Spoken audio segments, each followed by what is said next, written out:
Alors, le plus gros problème que vous avez si vous êtes créateur de contenu, par exemple si vous faites des articles de blog, si vous faites des vidéos ou si vous faites des produits d'information, c'est quoi d'après vous pour les créateurs de contenu le plus gros problème?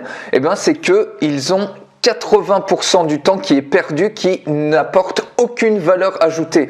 Alors que ça soit par exemple pour la recherche de sujets quand vous voulez faire un article ou créer une vidéo ou un produit d'information, savoir quoi dire sur le sujet, parce que c'est pas le tout d'avoir un sujet, mais encore faut-il savoir quoi dire exactement dans le truc, et comment organiser les idées, qu'est-ce que vous allez dire en premier, en deuxième, en troisième, etc.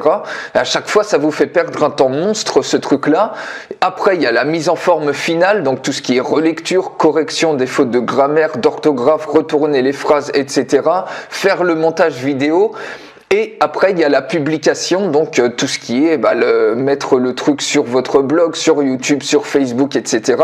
Et au final, ça vous bouffe 80% du temps complet de la création de contenu, et il n'y a que 20% de votre temps, la loi de Pareto, les 80-20, qui est vraiment passé à faire de la création de contenu pur, qui est vraiment là où vous devez focaliser toute votre énergie et là où est votre valeur ajoutée finalement. Donc ce qui fait qu'il y en a beaucoup qui se démotivent parce qu'ils ont l'impression de brasser du vent, de pas avancer du tout.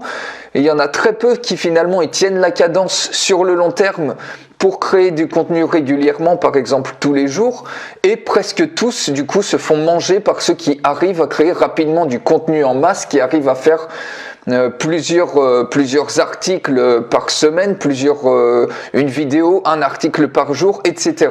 Alors ce que je vous conseille moi, c'est de définir des procédures pour automatiser ou semi-automatiser ces 80% de tâches qui sont chiantes, qui sont un peu du brassage de vent, qui apportent aucune valeur ajoutée.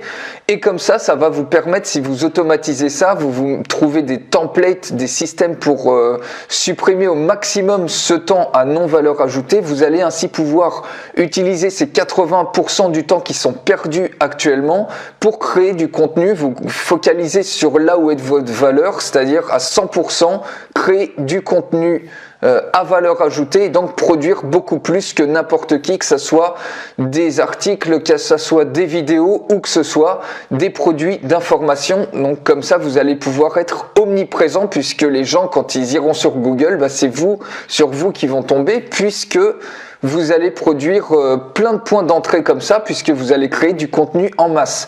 Alors si vous voulez aller beaucoup plus loin, je vous invite à découvrir la création de contenu Tsunami. Il suffit de cliquer sur la fiche qui apparaît en haut à droite de cette vidéo, et nous on se retrouve tout de suite dans la prochaine vidéo. Salut!